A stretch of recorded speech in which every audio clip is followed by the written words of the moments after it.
Is this like proper records or is this just like deco? No. I have no idea. Okay. I know that you see this right? That you see these coasters. I would love to claim that I'm the one who got these coasters a long time ago lah. That started the fad. Yeah, I started the trend. No lah. I saw this. You can get this from Shopee. Oh, yeah. No, I'm seeing everywhere. So I was just kind of like curious, like, did they repurpose records or like, is it just No, it's just plastic. So you know. Okay. Although I'd be curious if it's really repurposed vinyls. Yeah. Then gotta Correct. put it onto a vinyl player and then see what happens to it. That I would be really curious if you can actually hear something. You might summon the demon or like If summon you notice, some being. right, all the coaster, the artwork and all that, it's always something funny. Yeah, it's always something Yeah. different and something that's quite quirky, Yes, catchy. it's always it's always a punny thing. It's always like a music related humor, right? And for once, like normally you would think that this come from China, and normally China wordings. You have seen T-shirts that don't make sense. Yeah, so I would expect it, but no, for this it's actually like pretty. Yep. It's proper. If you want to do headphones, you can. If you're not comfortable with it, it's up to you. I'm good. I love headphones. Yeah. Headphones, so it can be like ASMR. Yes, headphones are the best. All right, very, very cool. Well, we're rolling already. Yes. Just roll with the punches, right? Just roll with it. Exactly. Oh, right? Can you turn off the talkback because every little sound I can hear from over there. There you go. That's better. So much better. Yeah. Otherwise, if you hear the mouse clicking, everything click. Yeah. All right. So thanks for doing this. No problem. I mean, Yeah. like, what do you normally do live? Not like seeing you do like the start of your podcast. So I just get right into it. There's no like do you have like a formal. special intro? Like No. today, this morning with JD. No. Okay. There's no nothing special. I mean, it's called MixChat primarily because I love talking to people who are. Firstly, it's usually it's mainly always centered around people who are in the music industry, right? My peers, colleagues, people who have mentored me, even people who are teachers, and people who are leaders. But I always have a personal connection with the people I had, with the guests I have. Okay, perfect. It's to document the stories, mainly to sort of see how their journey is, and then what sort of lessons. But occasionally, I will always explore a little bit outside of the music industry as well. Okay. To people who always fascinated me or who've had interesting lives or do some interesting and cool stuff. Okay, And that's cool. that's why you're here today, Chrisy. Thank you. Yeah. Thanks for having me. Thanks for doing this. It's been a while indeed. I mean, we caught up a couple of weeks back, just over coffee and stuff like that. But this time we are here to, to sort of seal the deal. Yes, correct. Yeah. So, what have you been up to? Wow, I mean, like, since the last time we chat, nothing much, like, because as for your audience that's listening, I do comedy. So we always have periods, peaks, and also, I mean, like, same as the music industry, I guess, right? Like, you have your peaks and your lows. So currently we're at low season, and the peak season will start back in next month, October onwards. Yep.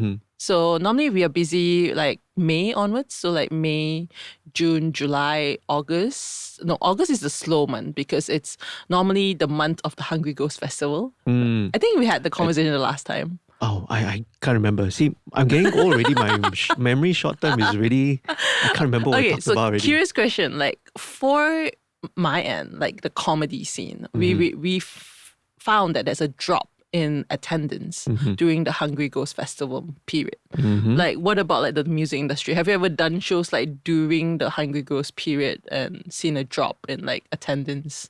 I've never thought about that. I always thought it was related to more of like Merdeka time, like between Merdeka where you generally don't do events unless it's those kind of Merdeka countdown things, which also basically nobody really does it anymore nowadays. Oh, really? Oh, I didn't know that. You remember back then, we used to have all these Merdeka countdown concert lah. Oh, yeah. KLCC lah, Oh, One yeah. Utama lah. Yeah. But I would say around 2013, 2014, about a decade ago, all these things just died off because budgets, sponsors no longer coming in, Really? I would Yeah. assume that it would have something related to like the government, like recently Good Vibe Festival was like cancelled because it bumped into the Agong I mean, coronation. that's more of a recent thing. But even back then, when we saw a decline in all those events, it was mainly due to budgets. Okay. Yeah, Yep. it was mainly due to budgets, people not coming in.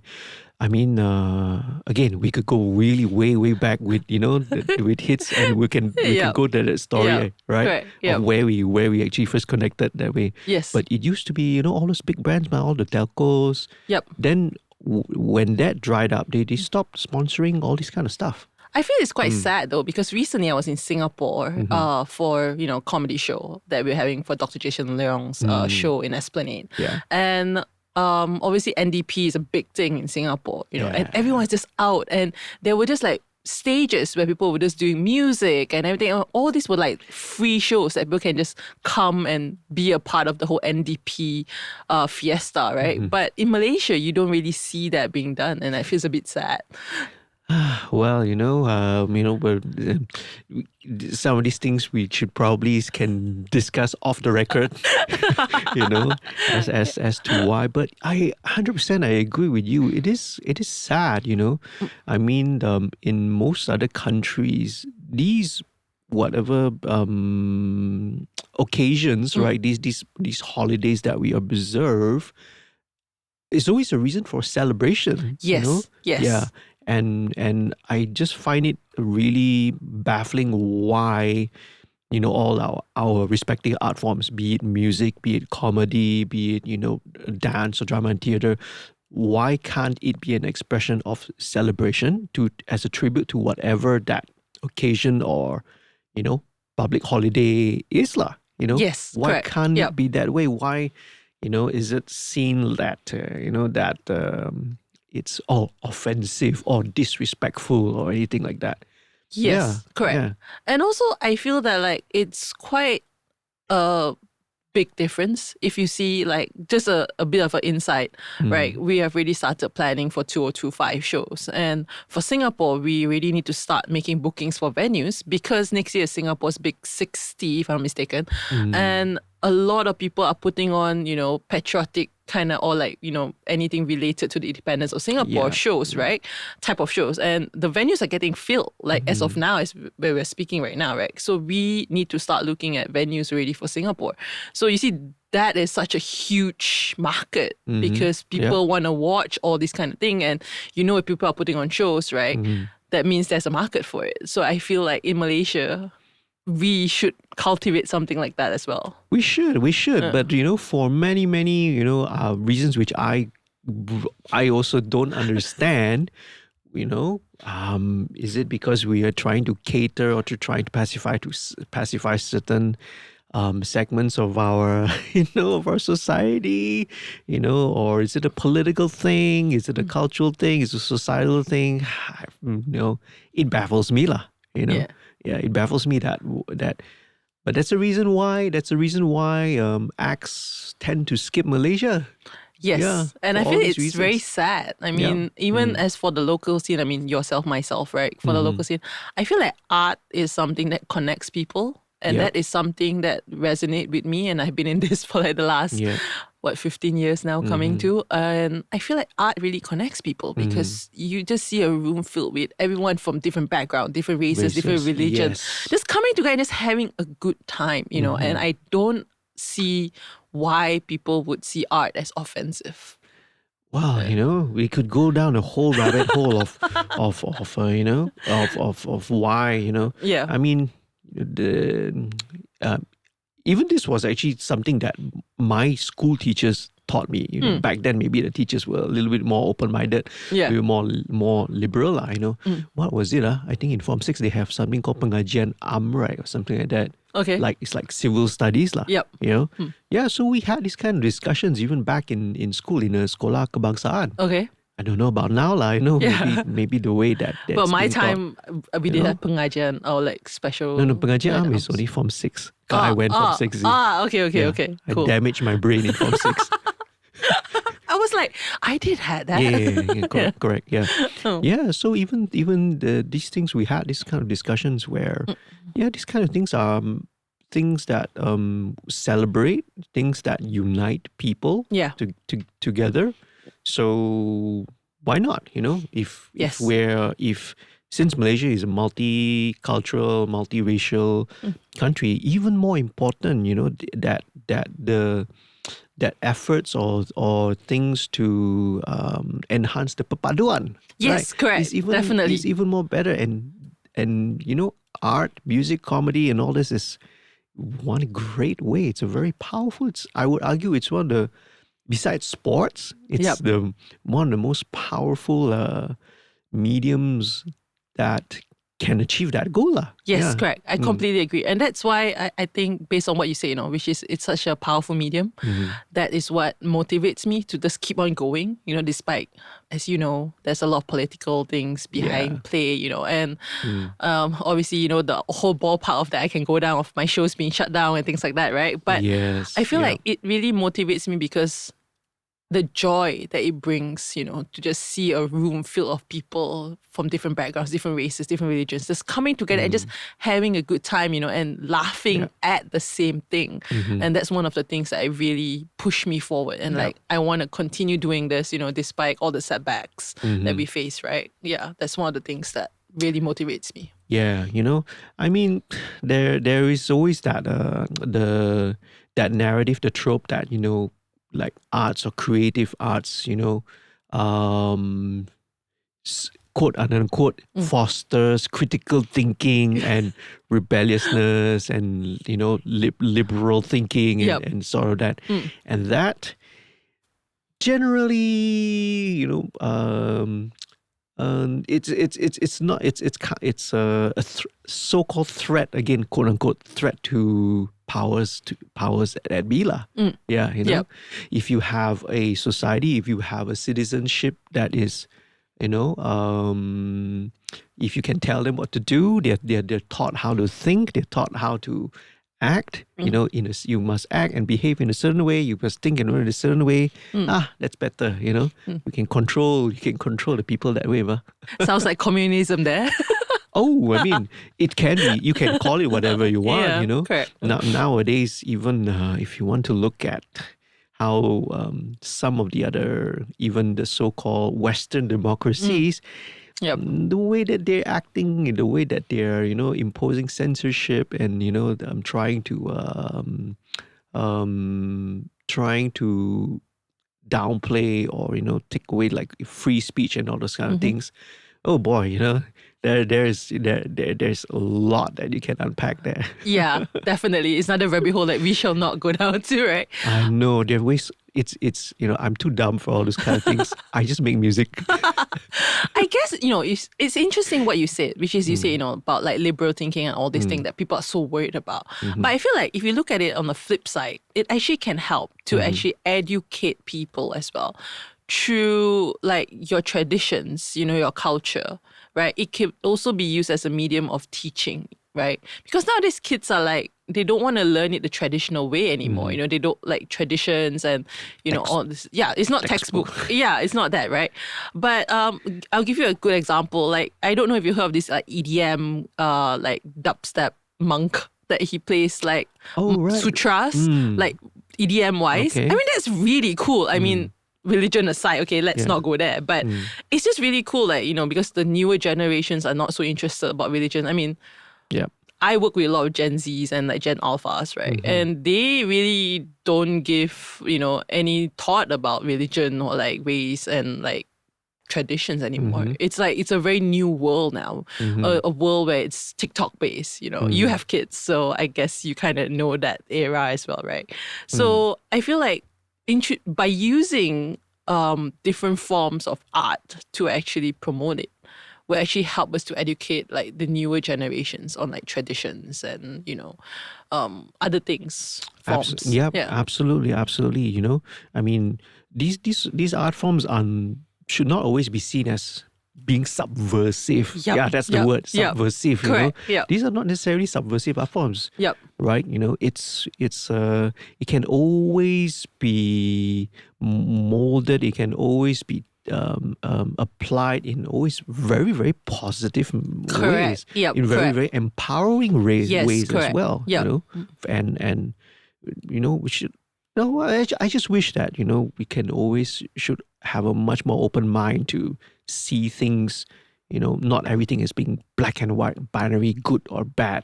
Yeah, You know, it's correct. like, oh, this one, the music ni semua jahat, you know, all Yeah, this bad, correct, you know, yeah. all this music, music rock lah, hip hop lah, semua Yes, ni yeah. budak-budak jahat, you know, it's not that. Yes, correct. Even that stereotype is very untrue already.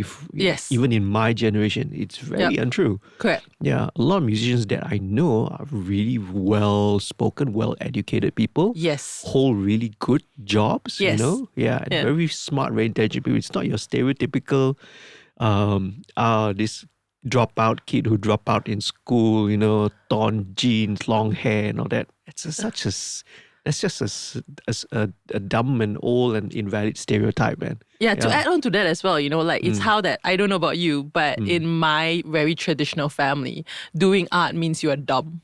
Like, because you couldn't study anything else. Like, you know, my family comes from like a line of engineers, right? And then I'm like the only one in my entire family that does arts, and like they consider me like the dumb one. Yeah. But I feel like at the same time, why are we forcing, especially the younger generation, like children, to I mean, like, I always believe if they are bad at math, they are bad at science, but they are good at art, let them focus on art, you know, let them be the best artist there is. Like, why do we want to like split them and learn arts and learn science and math, right? When instead of being a jack of all trades, they can be a master of one genre, you know? Yeah. Yeah, so those are the things that I feel to add on to what you said. Exactly lah. I mean, you know, we're still young, relatively speaking, we're still a young country actually, right? We're still a young country. So, you know, I would like to think that, okay, you know, we're a young country, maybe, you know, the human equivalent would be like we're teenagers, you know, we're at that teenage age where we're still kind of lost, not really knowing where, just trying to find our identity, you know, so to speak, and to find our direction. So maybe that's why, you know, I mean, obviously when we had, before that, during maybe my time, it was KBSR, KBSM, there was so much focus obviously on STEM, science, technology, engineering, maths, right? It was so much of a focus on that. Then when it came to but I would say there's some encouraging signs now, because obviously I think TVET is one of the areas where they're giving options for kids who don't do so well. We also have Sekolah Seni. There is such a thing. Oh, there is now. Oh, wow. Yeah, there's been for quite a while, but there are only very, very few. There's one in KL. There's one in Johor. There's only a handful. And it's very interesting. This Sekolah Seni thing, it's actually a Sekolah Kebangsaan. It's under education. It's actually a full-fledged Sekolah Seni. Okay. But the subjects are all in arts lah, like in either music, dance, visual arts. You still have your core subjects like your BM, your sejarah, your moral, that one you still have. Yep. But the rest of the syllabus, so instead of your physics, kimia, account, or that, it's Seni. There is. Is this like primary school or secondary school? Here's a catch. Okay. It is only secondary uni. Okay. So that means only from Form 1 to Form 6. Okay. I've looked into it as well, because when I've heard about it, I was really curious, right? And the way that I found out about it also was really, really cool, you know. So I looked into it, and I saw what the syllabus was like, what the program is like. So it is a national curriculum. There is a curriculum for it. Okay. Right. But you only enter in Form 1. Okay. And you have to be from Form 1 all the way to you finish Form 5. Okay. You cannot jump in Form 3. All right. Yep. Because, you know, I guess, you know, maybe it would be too late, or, you know, you can't fit into the... Yeah, or it's a syllabus kind of thing. Correct, yeah. So you're not allowed to... You got to decide from Form 1 Go all the way. Okay, that's Yes. really cool. That's the first time I'm hearing about it. The only one that I heard about is recently there's been classes where it's like add-on classes, like, after school activities. Back then we go for piano classes, right? Yeah. But now parents are sending their kids to TikTok classes. Mm-hmm. So in TikTok classes, they really learn Okay, that one I don't know. about social media. That one I don't know. Yeah, and they learn how to like record videos and like what's the latest trend. So it's everything about okay. social media, and it's bringing out like the next generation of like TikTok stars, or like basically social media influencers, kind of, kids. Yeah, and parents are spending a lot of money sending their kids to those classes. Interesting.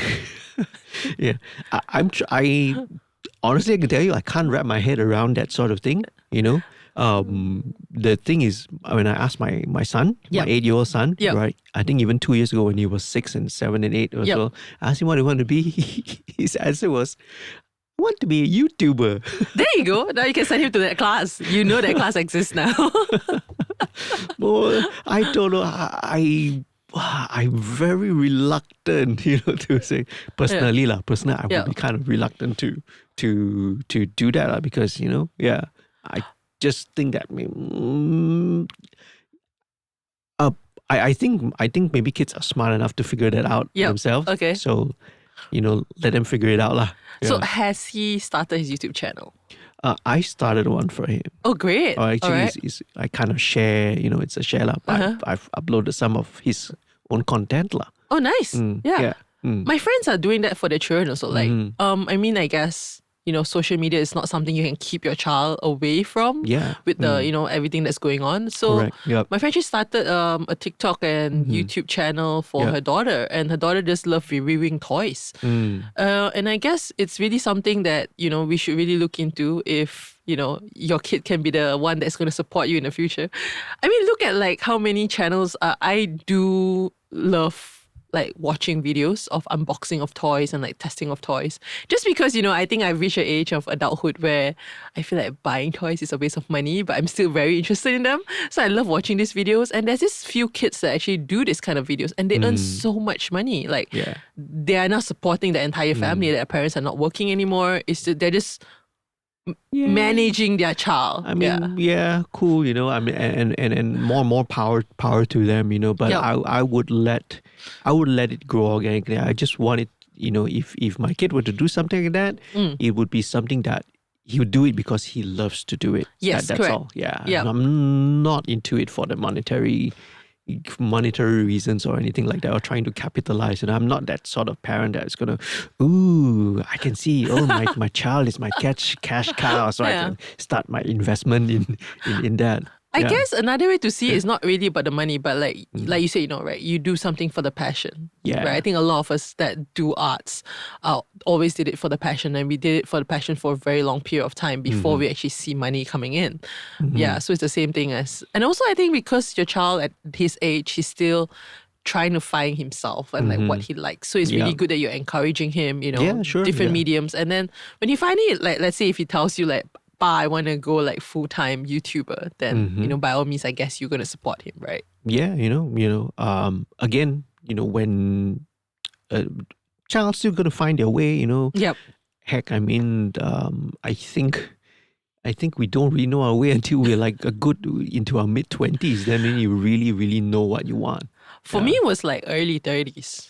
Yeah. Yeah. I'm not surprised. I do hear some people where, that's where you really find, where you want, what you want to do lah. Yeah.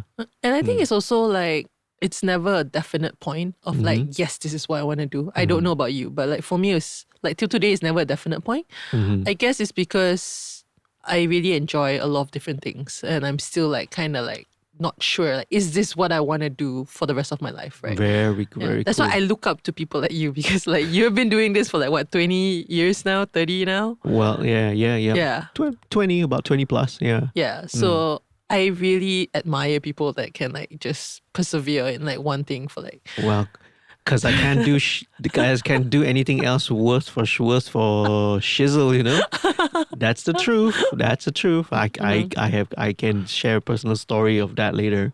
But enough about me. Yep. So it is cool that you bring this up because it's again, I would really love you to share, like, because how does one get into, this? What exactly would your title be if you were to introduce yourself to people?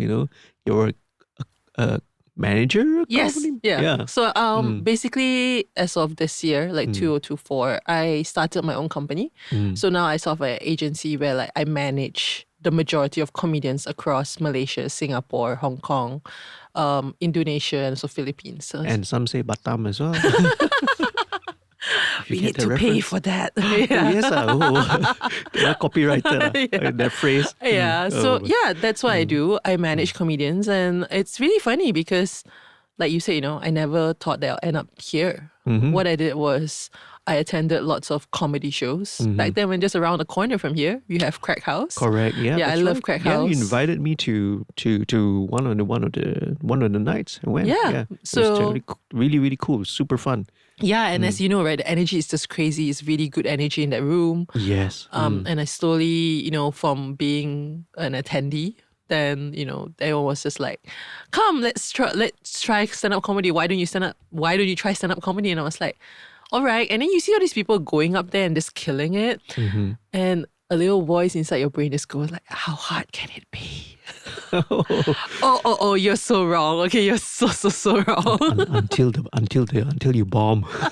Yeah, so I went on stage, did a 3-minute, bombed like terribly. It was just 3 minutes of silence, like absolute silence. And I guess a part of me was just like, how hard can it be? And it's just a cycle and a loop.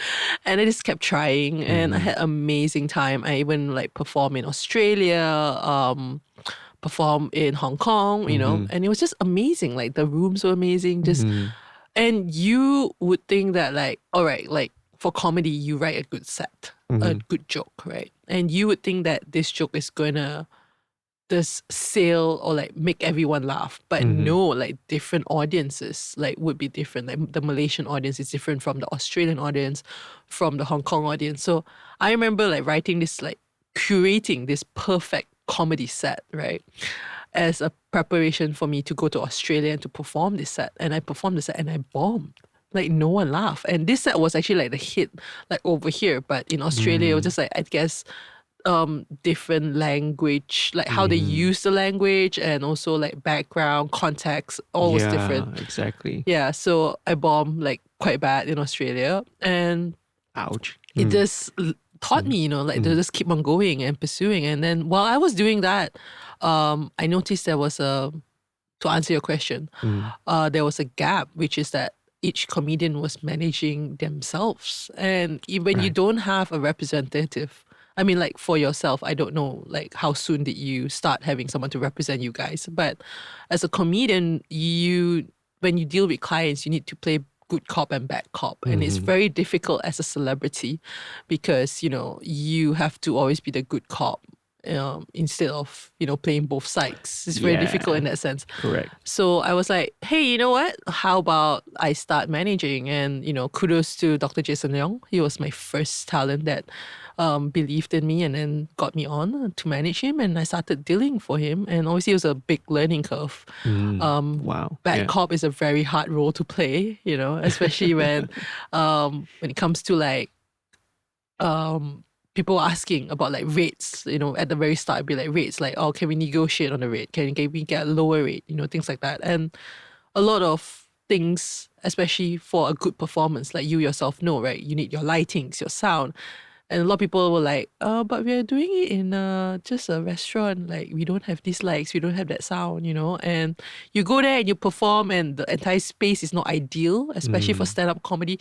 Stand-up comedy is something that you have to pay attention, And if you just miss a joke, you won't, or just miss a line, you will not want to continue listening because you won't get it, right? Yeah, correct. It's very different to music, because music is just something that you can put at the background. Yeah. But comedy is something that you need to focus on. So it was very difficult in that sense that when people don't understand that, it was really building up and educating people. So every time I speak with clients, I have to tell them why we're doing this, why it needs to be this way, and why it's different from let's say music, because the setting is very different for stand-up compared to music. Yep. 100%, yeah. 100% So that's agree. how I started.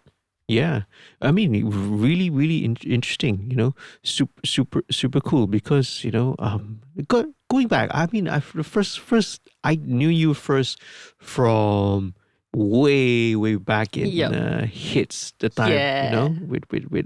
With Astro. So it's like that journey from there. Were you always interested in these? Like more like the arts events kind of thing. Would you always were you always having that kind of affinity lah for this? I feel like the funny thing is a lot of people will say that like, you're born and like you love it. But I think mine was more like I grew into it. Yeah, it wasn't like I was born and I just love music. No, I feel like I just grew into it because I first started in this whole entertainment art scene back then by being groupies because I used to love rap. I don't look like someone that love rap. Like everyone that figures out that I love rap, they're like, "What? You love rap?" But I love rap, right? People think you like Hong Kong or Taiwan pop, is it? No, because I'm quite cutesy, right? And the way I dress, I'm always in a dress. Like all my friends will tell you that like, how often do you see Chrisy in pants? Like probably the only time that you see me in pants is like doing work. But the majority of the time, I think 70 to 80% of the time I'm in a dress. It's not me a furly, like very like big pom-pom kind of dress. So they don't see me as a girl that would like rap. But I love rap. And I started listening to local rap, back then, Rebel Scum, right? That's right. Phalanx. And I used to be groupies. I would go to their concerts, like their performances and watch them. And I was even featured in Bak Datang's video, like Rebel Scum's Bak Datang's video. Yeah, so I grew from there and it was just no turning back after that. I make sure that if it was not music, I went on to doing theatre performances. So I act in a few theatre pieces and then move on to comedy. So I've really done almost all except music because I'm always very shy of doing music because I feel like kind of like I'm maybe tone deaf. I don't know. I've never like tested that. But yeah. Oh, again, we can do a test after this. Yeah. Cool. Yeah. But yeah, that's absolutely interesting. So, I mean, obviously, was there a pathway? Was there is sort of your pathway into getting to this? Was it something? Now, what did you study? What's in terms of your education? Or was it something that was totally unrelated? No. Okay, that's a really great question because I started going to like underground hip hop scenes. Back then the very first nights of like what is it that Jin does? Jin Hatman does like nightly thing. I can't remember that thing. Yeah, but it was way back then, right? That he does. Yep. So I used to attend that and sneak out the house. Once again, my parents are very conservative, like very very Chinese traditional families, so they don't believe in like daughters going out the house after 10. So I would used to sneak out the house, attend those kind of like underground hip hop scenes. And I started this way back, like when I was 17. So I guess I just forged my path, right?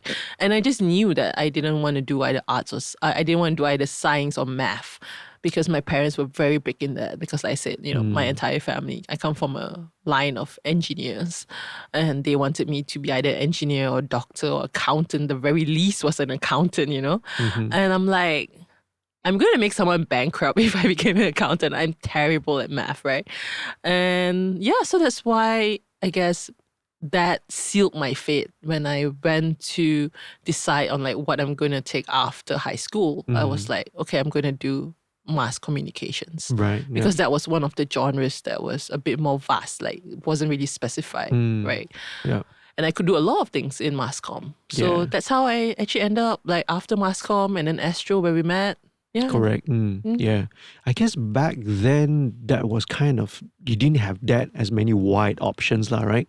But yeah, correct. It's not only wide options. I guess like right now, recently, like once again, I said like my team are very young team of very young people, and one of them recently graduated, and I found that she graduated in food science. And I was like, wow, that's such an interesting topic. Like if I knew the existence of food science, I would have probably done food science back then. But I guess back then, once again, we're talking about like 15 years ago, like 15, 16 years ago. Yes. You don't have that many. It's always the generic like engineering courses, doctor, Correct, mass comm. Even mass comm, there wasn't really specific like genres in mass communication. You just go with mass comm, and then after that, in your degree, after your diploma, then you can figure out like which genre do you want to go into. Yeah. Yep.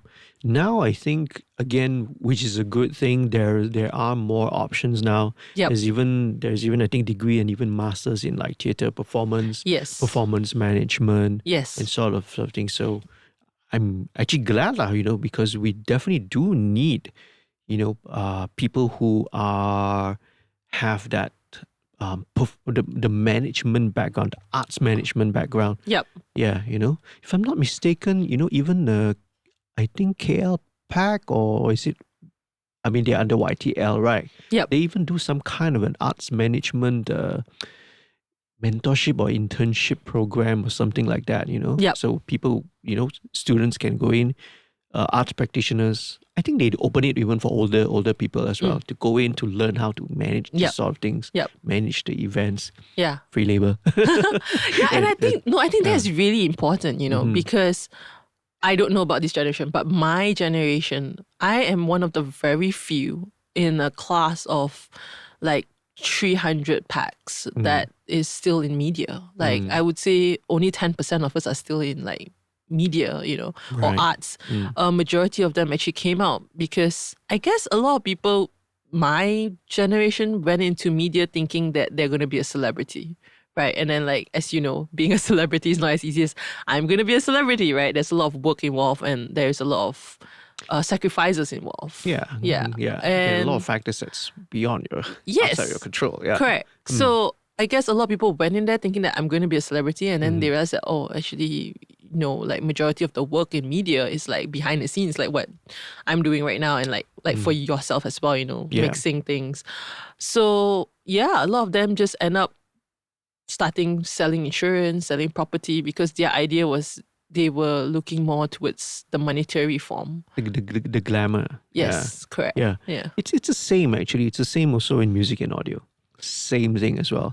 We all, a lot of my peers as well, they were like, I'm gonna be the rock star performer, musician on stage, or even if you're not a performer, I'm gonna be the hip producer, the hot shot producer and mixer. But less than 10% of them are still doing it. Yeah. And even from that 10%, there are other fields as well that they are in lah. I guess that also stems from like our era where we grew up with MTV. We just saw what was portrayed on TV, and we thought that like entertainment or arts was just that. Yeah. Yeah, I mean, it does play a role lah, because it always paints that narrative, always paints that picture. It's like, okay, wow, that's something that you can aspire to. Yeah. Yeah. But it's good, if you share, if we share experiences on platforms like this, so that people know that, hey, there's actually way more other avenues and way more other options, and equally fulfilling and meaningful. Yes, correct. Paths that you can take down in life. Yeah, and it also like breaks the stigma of like a lot of people think that in order to be in arts, you have to be an outgoing person. But actually, in reality, there's so many jobs that you do not need to be an outgoing person. Like you do not need to be the face. That's right. Yeah. Absolutely. Yeah. Yeah. So I'm very happy that the barriers have sort of come down a little bit lah. Yep. Yeah. Yep. Yeah.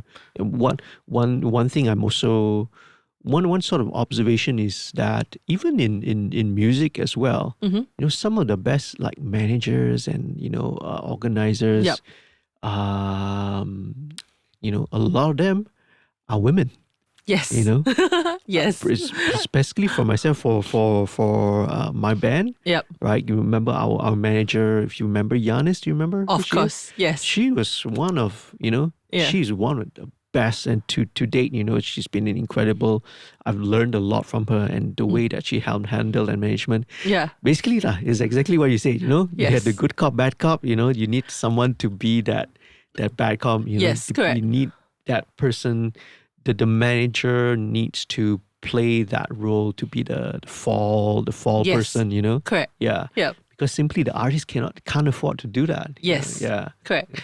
But it's done out of protecting the interest and making sure that Yes. you don't get taken advantage of and not exploited, right? That's all. Yes, correct. You're not trying to be mean. Yeah, and also like most of the time is that we want to deliver our best too. Yeah. You know, it's not that we are trying to be diva and like requesting all of this stuff. Yeah. And that's why I guess education is very important. So every time, like I said before, when I tell people like why we need X, Y, Z, I'll explain like why we need X, Y, Z. And talking about Yanis, like she has been my absolute like superstar in my list. Like I put her on a pedestal because she's so amazing. And I started from like back then I think it was like very few in Malaysia itself. Like Very Yanis few. was one of the top like management in Malaysia. Correct. Yeah, she worked in the States, so she brought back that mindset, the methods, the practices of managing artists over in the US. Yep. And brought it back here and sort of really elevated, the whole game to a new level. Yes, Shout correct. out to Yanis. Yeah. I'm trying to get her on this podcast actually, but she's so Busy. mic shy. Really? Yeah, Yanis, she's you should not be Mike Shah. You're She amazing. doesn't want, I know she is. She's absolutely amazing. Maybe after this she'll agree to come. Yeah. So it's fantastic. Another good example is one of our legends in the field is you talk about like in events and music management is Jennifer Thompson. Yes. Yes. She's correct. my cikgu. She used to be my lecturer. Oh wow. Yeah. Okay. I had her on one of the early episodes of this podcast as well. Nice. Yeah. So again women, you women are girls are just killing it out there in this field lah. Yeah. I guess it's just more detail. Like girls tend to notice details that men would not notice. I give you a very funny and simple example. Like just like nail polish colors, right? Red, mauve. They're all different colors, but to guys it's like red, right? But to us girls like, no, it's 3 different shades of red. Yeah. So those are one of the funny examples that I can give that things that you guys don't notice that we notice. So Yep, you're absolutely right. It's also the same in my field. Girls, right, like female audio engineers that I've had tend to be a lot more pay more attention to detail. Okay. Yeah, they tend to. Is that a good thing or a bad thing? Like for your it's side? a good thing. It's a good thing. But in some industries, I understand. And for the challenge, I don't know whether maybe you can share your experience on it. The challenge is that maybe why female engineers or female managers and all that always seem to stand out and really excel is because maybe they had to work a lot harder to sort of make their way through what is obviously, traditionally been a male-dominated sector. Yeah, even for myself, like don't even say managing, right? But as a comedian, as a female comedian, I mean, how many female comedians can you name on the top of your head? Like now, obviously, there's more because more and more female comedians are stepping into the limelight. But still, the proportion, the percentage is like still it's staggering. Small, it's a very small percentage compared to others, and I do feel that we female comedians have it harder. In the sense that we have more to prove. And something that a man might say might sound like, oh, he's so cool, he's so man for saying that. But if a woman were to say the exact same thing, they'll be like, oh, she's a feminist, or like she's putting down men. But we are like saying the exact same thing as a man would say, but it's just the opposite, right? But it's a taboo if a woman speaks up about it. Yeah, exactly. In the dynamic that male and female dynamic, like the man and woman dynamic is always there. It's like the man's like they want to think of themselves as being the one with the sense of humor, the one that's funny and all that. Then it's like if a woman tries to be funny, and thinks of it as like, oh, what does she think? She thinks she's funnier than me or what? Yeah, correct. There is that dynamic that's always been persistent in our culture and society. And I always. think it's also there's a stigma still surrounding it. And I really do hope that more women start, stepping up and breaking that stigma, which is that a lot of people still feel that woman does not contribute as much as a man. Mm. There's always that. And like, I mean, you know about like that whole how men gets paid more than women, right? So that's one of those. And they always, I feel that because a lot of industries, I love seeing like women in male dominated industries, like let's say like in my industry, which is stand-up comedy. And I also love like coding. I'm seeing more and more female coders there. That's really cool. And like trading as well, there are more and more female traders. So those are the industries that I'm like, yeah, you go, girl. Like, you know, girl, like you can do it too. Because honestly, I mean, why do we need to? I do believe that male and females have their own strengths and weaknesses, right? Yep. But I feel like we should not limit or like segregate anyone that you cannot do this, you should be doing this. Things like that. Yeah. Yeah, I know. I think I just say just view every single person as an individual. Yes. You know, whatever choices he or she or they want to make. Yep. Right. It's up to them. We know whatever field they want to pursue, be it comedy, be it business, be it culinary arts or visual arts or whatsoever thing. It's up to you. Yeah, correct. It's up to them. Yeah. We judge people by their, not by their appearance, not by their outward appearance, but that saying, like, I can't remember who said it, Martin Luther King or something like that. Yeah. Yeah, you don't judge by that. You judge by the content of their character. Yeah. Or in this case, the content of what they actually put out, literally the content that they put out. Or their merits, like what are their strengths, what are their weaknesses. Like I said, there's no one that's completely like only all strengths, like some strengths can be weaknesses too, depending on the situation, right? Yes, right. Can be assets, yeah. Yes, correct. Like for example, like being on time, people see that as a strength, but like it can be a weakness if let's say, you are being on time but at the wrong place, right? So I mean like, things like that. So there's always two sides to a coin. There is always. There is also, it's weird also. There's also, I've heard some people express this really weird thought about being on time. Okay. Saying that,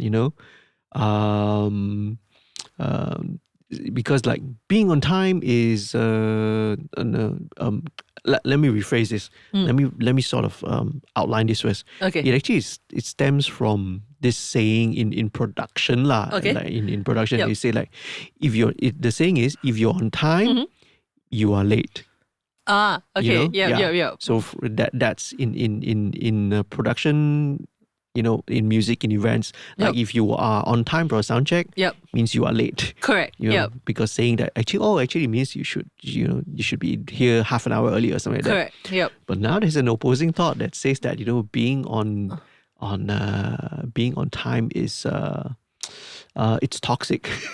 Really? Yeah, there is. Wow. It's a very tiny one. It's weird. There's some really weird What's things. the logic behind it though? Like, why would it be toxic? It's toxic because that, the time could have been better used, for other things. Okay. Yeah, Meaning that you're going to have that you have to sacrifice your own personal things because, to accommodate this belief that, you gotta be early. Yeah. So I mean, well, you gotta just process it the way that you will. Yeah. How you want to take it.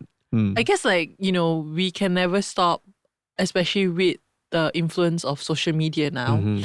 Information is so vast, right? And I love this recent saying that I heard, which is they said that like, there is almost like no chance, no excuse for you to like fail because there is information out there. Like you want to do something, simple thing, right? You want to cook a pasta, right? There is no excuse for you to fail making a pasta because you could just watch a YouTube video. No matter how sucky you are at cooking, like if you're a beginner level 0, never cook something in your life, if you can follow instructions or like do your research, you will be sort of successful. Right. Yeah. You will still be able to make a sort of a edible pasta. Yeah. But yet, Yes. you see it every day. People will pose questions to problems or challenges that they face where the solution could have been easily Googled or it's correct. But yet people will scream out there, oh, how do I do this? Blah, blah, blah. Yeah. It's like, Not only that, I yeah. feel like a lot of people ask for the sake of attention. Yeah, maybe. Yeah. Yeah, I have had friends that are no longer friends. I'm so sorry to say this, but it's just a problem that is just reoccurring like too many times, and you keep telling the answer to their problems is really simple, but they're just not willing or not ready to take that plunge. And as a friend, I can only love you so much. It reached a point where like it's tough love. I have to cut you out of my life because it's just becoming like really toxic. Seeing you like continually victimizing yourself, and as a friend that loves you, I cannot see you go down that path. Yeah. So that's when I just like, I'm sorry, but I mean, just yeah, pulling myself yeah, away. Yeah, correct. Because you are letting them drag you down along with it. Yep. Unfortunately, Correct. the sad fact is, you Yeah. know, yeah. I mean, there are a lot of annoying things like that you can. I mean, yeah, people in our. I sorry to bring it back again to my field. Yep. Even when you talk about people who are audio engineers and music producers, Yep. there are also two kinds. There are those that are problem solvers. They will find solutions to issues or whatever technical matters that they face. Yep. Or any kind of challenges that they face. Yep. And the other type is the one that will give problems to others. Really? That was what my that's a saying lah. Okay. Meaning that if when they face a problem, they will, because then they'll start asking other people how to help, blah, blah, blah. Yeah. And it will, they lay the burden of that onto other people. It's causing problem for others lah. Okay. Like we say lah, similar-ish to your friend who's like taking having that victimhood mentality as well, and then you're just dragging other people down as well. Yeah. Yeah, it's their problem, but they start dragging other people down. There are people who are that type as well. Yeah. The funny thing is that for us comedians is we just turn it into a joke. We just write it into a set, and then we just like bitch about it on stage with a mic. Right. Yeah. But yeah, I guess like whatever we're talking about right now is very interesting, because I feel like for comedy, we can take all of this, like whatever that we just spoke in the last, 10, 15 minutes, and just put it into a piece, and talk about situations that are difficult. And I guess one of the things that I love about comedy is like how we are bantering right now, and it sounds very serious, but with comedy we can just make it into something that's not serious. Yeah. There's always there's always I always want to see there's always a lighthearted thing about it lah. Yes. Even though it's something that can be very annoying, very irritating, that actually is fuel. Yes, that's correct. that's actually perfect comedy fuel, and you're absolutely right. In what I do as well, you need to have that, because sometimes you need that to break the tension. Yes, correct. If I'm working with an artist or working with a band, there's always the process of making a record is always going to be tension. Yes. There's always going to be stress involved, and sometimes if you have a little bit of sense of humor, inject sense of humor into something that you do, it makes it easy. Yeah. Yeah. A lot of the great, at least in my engineers and producers I know, all of them have good senses of humor. I think you have to, because like in our industry, tensions are high, especially deadlines are mad, and creativity is, you have your creative block moments, and you really need that kind of, like you said, humor or any other elements to actually cut through it and just let you to knock you off your feet, and then you can get back on. Yeah. Because sometimes you're just on your feet for so long and you're just dragging yourself at a point, right? You just need to like really get completely knocked off and then climb back on. And then, It can be an emotional, it can be a mental reset as well. Yes, correct. It's always a great thing lah. I mean, it's the cliche saying laughter's the best medicine. Yeah, I'll quote Douglas Lim, not if you're having diarrhea. Oh, okay, right. I'll have to ask Doug about it. Trying to get him also, but he is super busy, man. Yeah, he is super busy. Super busy. Correct. Yeah. Yeah, but I mean, like what you said just now, right? Like cutting the tension. I guess that is why comedy comes in that goes very well with a lot of taboo subjects. Like recently, I actually did a comedy show for Cancer Research Institute Malaysia. And it was just about the awareness about cancer and how actually, like, I didn't even know this, but interesting fact, like there are cancer, they have done their research. They noticed that with Asians and with Caucasians, it's actually different. It's, I think, based on the diet, DNA, whatever not, right? So there's what Cancer Institute Malaysia does is they focus on the research of Asian cancer, like us over here, like the cancer that affects us and what affects it, how does it evolve, things like that. And when they first approached us to do like a comedy campaign, we were a bit like, okay, we need to like kind of mitigate our way around it because it's a very sensitive issue. Yeah, it's and touchy, Yeah. I mean, with cancer now on a rise, I think every one of us would either have someone close to us that have had it or like have touched, unfortunately, pass away from it, or like friends that have had it or have heard stories about it. Yeah, right? It's a pervasive thing in our society. Yes. We know someone. Yep. All of us know someone. Yeah. Correct. So that's why when like they came and like said that let's do a comedy show about cancer, we were like, okay, how are we gonna do this? Yeah. The good thing about it is it wasn't really open to public. It was more for like they sold tables, so it's a more like charity gala kind of thing. Yeah. So we managed to entertain these people and everyone had a good time. Like people were like, yeah, it's really good to use comedy to break through the taboo topics, to talk about things like that. Yeah. And to get a message across as well. Exactly. It's easier to digest. Again, a great example of where an art form can be used for, very, very, very positive outcomes. Yeah, correct. Yeah. Absolutely. That's and also really to like change something and to get a message across. Because nowadays message, sometimes for more difficult conversations, it's very difficult to, get it through to some people. You need to sort of like find the balance between like making it light enough, but while still maintaining the seriousness of the topic. Absolutely, yeah. So I guess, maybe to sort of start to wind down, how, let's say, for example, if, someone who's listening to this or anybody out there who's thinking of, getting and doing what you do, what are the things they should look out for? What are the things maybe, the things that they should maybe equip themselves with, or what should they do to get to, I would say for stand-up comedy, the most important thing, if you want to get into it, either being an audience or even if you want to really get into it and like become a comedian, go to a show. Like if you feel like a proper show, let's say like one for Douglas, Jason, coming up is Fuck Off Us in October.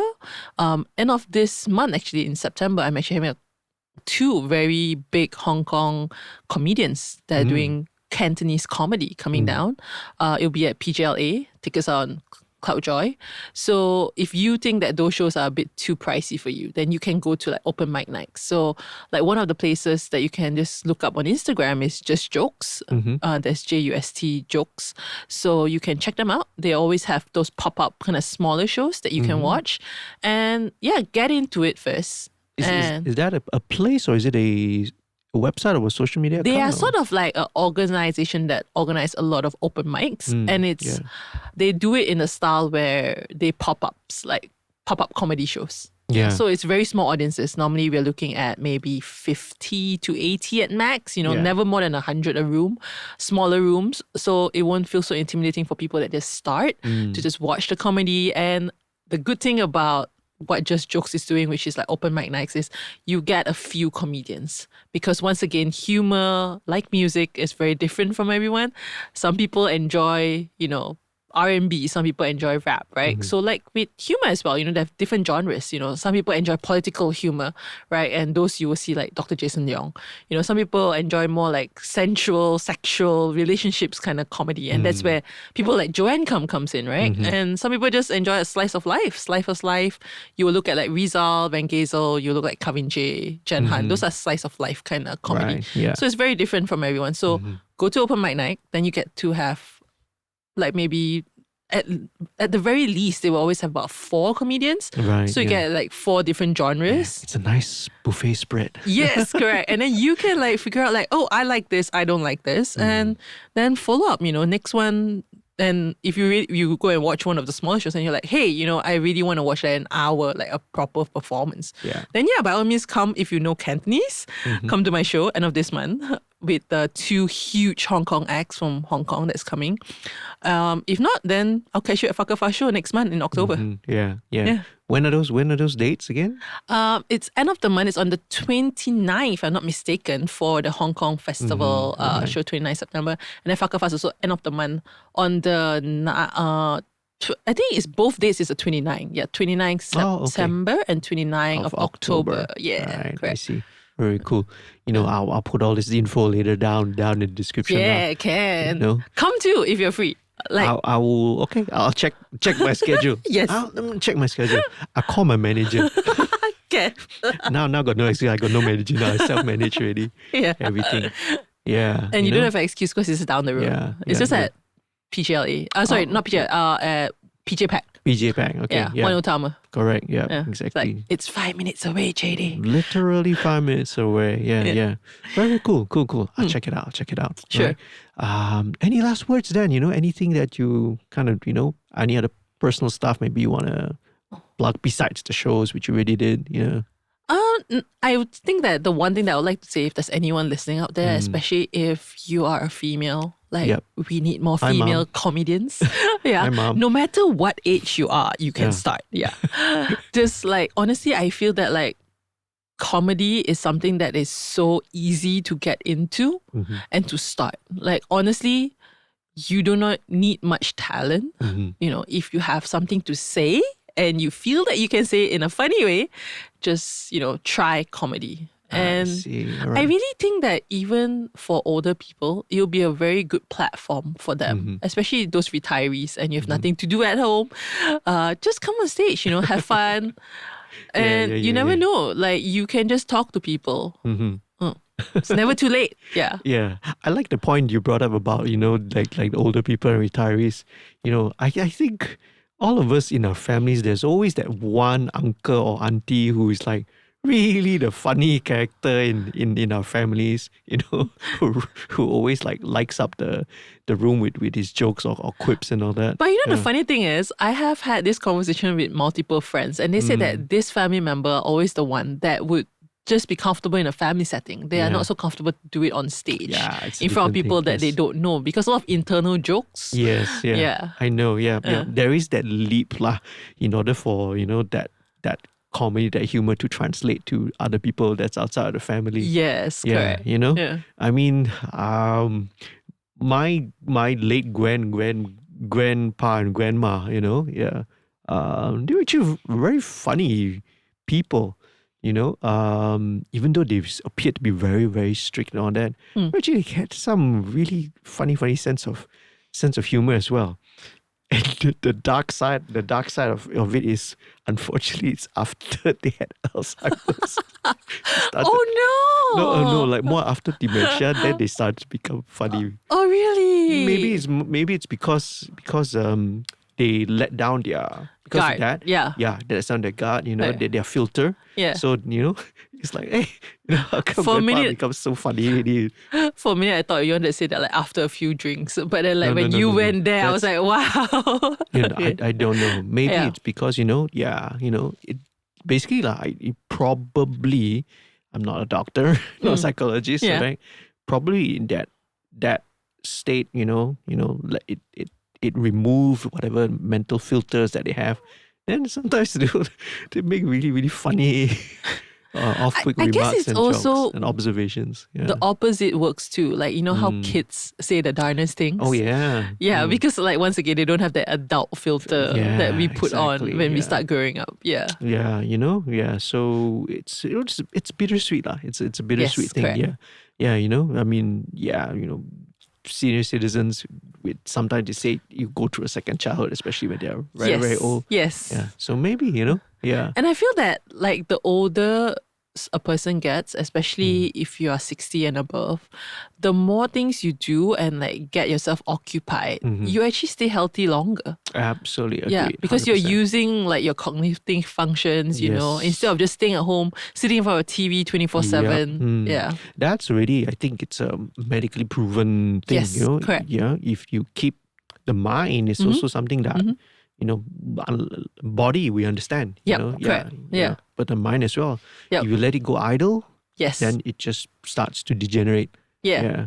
So that's why we need to encourage more people at their older age to start doing arts. All right. You know, be it whatever it is to be. Yeah? Yes, be correct. Whatever kind Find of something art that you would be interested in. form. Okay, right. I'm trying to get my mom to write her book. Actually, she's procrastinating. She should yeah. make her write a page a day. That's what we do with comedians. We always tell comedians, like, if you want to be a good comedian, you write every day. Yeah, that's It right. doesn't have to be a half an hour long. It can be a 5-minute thing, a 10-minute thing. Just write your thoughts out onto a book. Yeah. It's an exercise. It's an Yes. exercise in discipline. Correct. Yeah, it's not. Yeah. It's not, and it's exactly the same thing in songwriting as well. It's the same thing. It's So an you tell exercise. yourself, like, every day I'm going to write. People like who something. are really serious songwriters also, every day they got to sit down and write, even though, you know, at least to try and complete one song, even though how shitty it may be. Okay. But it has to be an exercise. Oh, wow. Yeah. Okay. Yeah. Same then It's over the here. same. Yep. Yeah. You know, it's not something where, wait for Inspiration. Laya, my inspiration come. Yeah, you know? correct. Yeah. No. You got to put in the work. You got to drill it. You got to, you know, put in the exercise. Yeah, the reps. discipline. You got to put in the reps. Correct. You know? Yeah. To build a muscle. It's a muscle after all. It is. Yeah. Yeah. Very, very cool, man. Yeah. Yeah, it's great. Like, talking to you really shows that, you know, like, different art forms, like, we have the same things. Yep. There are a lot of things in common. Yeah, a lot of things in common. Yeah. Yeah. All right. Absolutely. Thanks again for doing this, Chrisy. No problem. It was amazing. It's always amazing to talk to you. I know. All right. How do people find you? Your social media and stuff like that? My social media is kind of dead because I've been really busy this year. But yes, you can follow me. It's Chrisy Wu, ChrSYWU. Yep. Yeah, I'm starting to build a different platform as well. As I start, you know, once again, I said it's the first year I'm building my company. Yeah. So things has been cray. So I sort of like let slide my socials. Yeah. But yeah, I'm picking it up But now. if people want to, like, say, contact you to book you for, you know, book your clients and book your talents. Yeah, what do you- anytime, just drop us an email. It's at talk to us, TLKTOUS at allasiacomedy.com. Right. Okay. Yeah, that's it. Absolutely. Thanks again, Chrisy. Thank you so much, Jenny, for having me. All right. Yes, we did it. Yes, we did Finally. it. Yay! Bye-bye. Bye.